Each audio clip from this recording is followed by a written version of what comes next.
And now, exposing the hidden agendas of the world's elite, it's Headlines from the Front Lines with Dominic.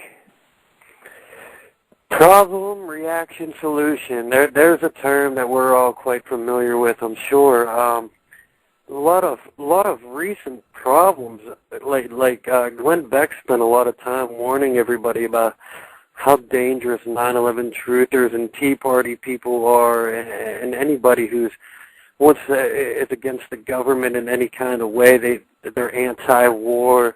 Or they want the Fed to be audited, or even, God forbid, even worse, abolished.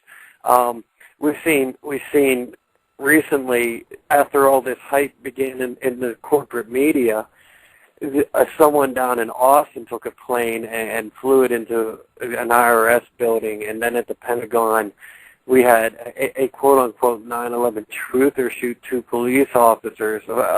If you scour the net for the Pentagon shooter and his 9/11 comments, you'll find out, like, 2 brief sentences in passing was pretty much the summary of his involvement in 9/11 truth. But what was going on there is a problem was being created, and the reaction, at least that the establishment was hoping for, was a cry out from the people, but most Americans don't seem to care if people fly their planes in the IRS buildings. So they didn't really get quite the reaction that they were looking for, although if you turned on the media, you would think that, millions of Americans are foaming at the mouth right now because they believe in quote-unquote conspiracy theories like 9/11 was an inside job, or that, the Bush administration lied us in the war in Iraq, or that global warming isn't real. And so from that, they always have a solution.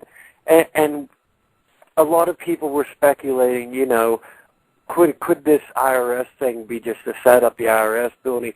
Could the Pentagon shooter, because they talked about how blank he was, could it be a MK Ultra mind control kind of, Manchurian candidate right there kind of shooting? Well, either way, the enemy Belligerent Interrogation, Detention, and Prosecution Act of 2010, introduced by Senators John McCain and Joseph Lieberman. We gotta love when you see the Republicans and Democrats coming together on Thursday. That they put this out. It's like wow. You got 9/11, and how long does it take them to write the Patriot Act? You got 2 little events here, and now you have the enemy Belligerent Interrogation, Detention, and Prosecution Act of 2010. The bill doesn't distinguish between, U.S. citizens and non-U.S. citizens. So, everybody's fair game under this one. And it states that suspected, quote-unquote, belligerents who are considered, quote-unquote, high-value detainees shall not be provided with any kind of Miranda warnings. So how do we determine who's a high-value detainee?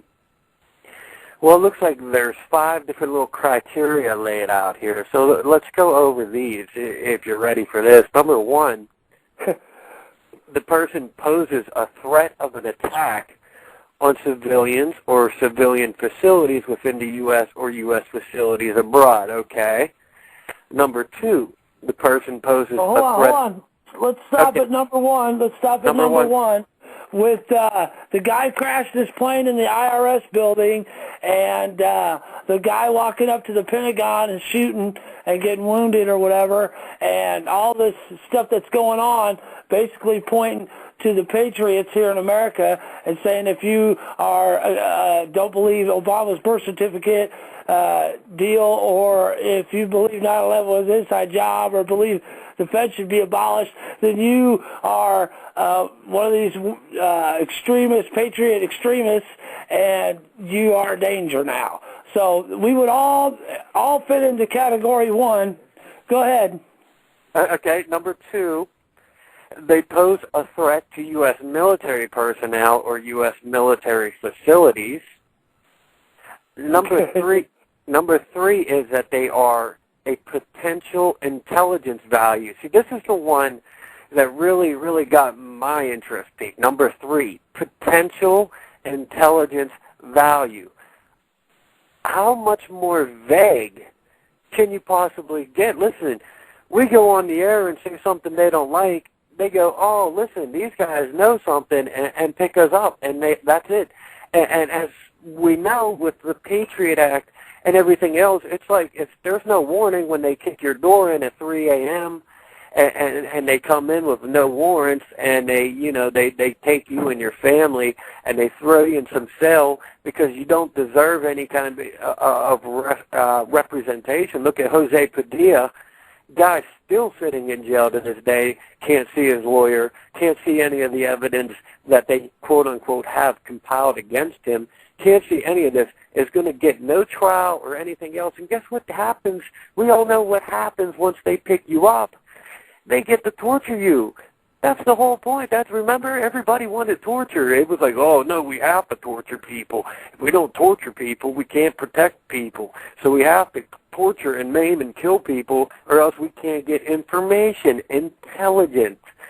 So number 3 puts pretty much any citizen anywhere in the world, because as the bill states, they don't have to be, it doesn't distinguish between U.S. citizens and non-citizens. So anybody on this entire planet now that they deem a potential intelligence value, they can snatch up in the middle of the night. Number 4, go ahead. Now, wasn't there this guy, 4th of July Patriot, or July 4th, or 4th of July Patriot, or something like that? I should pull up that page real quick. But anyway, he was speaking out against the war, and I guess a veteran. And anyway, this young kid, and they picked him up, and 4th of July Patriot, I think is. Anyway, go ahead. Okay, yeah. Well, this is also like anybody who saw some of the G20 footage when the G20 happened here in Pittsburgh. I mean, they were rolling around, and the military was jumping out of vehicles and kidnapping people. They were just throwing them in there, and that was it. The number 4 on this is quote unquote, is a member of Al-Qaeda or a terrorist group affiliated with Al-Qaeda. Now, something I've learned, and I'm sure that probably everybody else who listens to the show has learned, is Al-Qaeda is everywhere. It's like American Express. Al-Qaeda is where the United States government wants to be.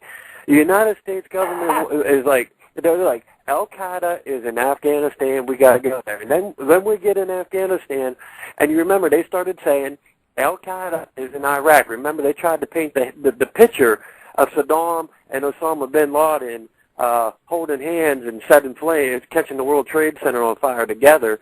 They went, Al-Qaeda is in Iraq. Then Israel, for a little bit there, got real excited because they saw the American people eating that shit up. And Israel went, Al-Qaeda's in Palestine. They just like, pow, now it's Al-Qaeda in Palestine.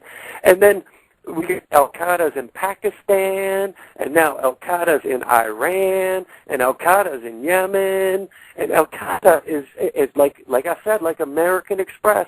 It's wherever the United States government wants to be. Wow.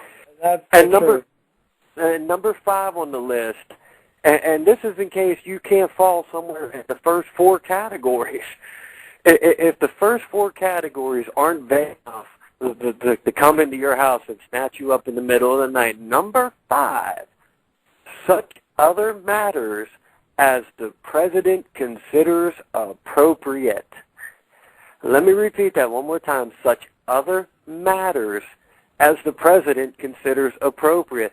Now, we can all speculate for a minute here. Let's roll the hands of time back and just say it's 2007 right now. That could be George Bush going, listen, round up the 9/11 truthers. Now let's fast forward to 2010. That can be Barack Obama saying, go round up these people who are complaining about my birth certificate. In fact, you know what? Go snap up the people that are going around saying the head of the United Nations Security Council can't be the president of the United States. I mean,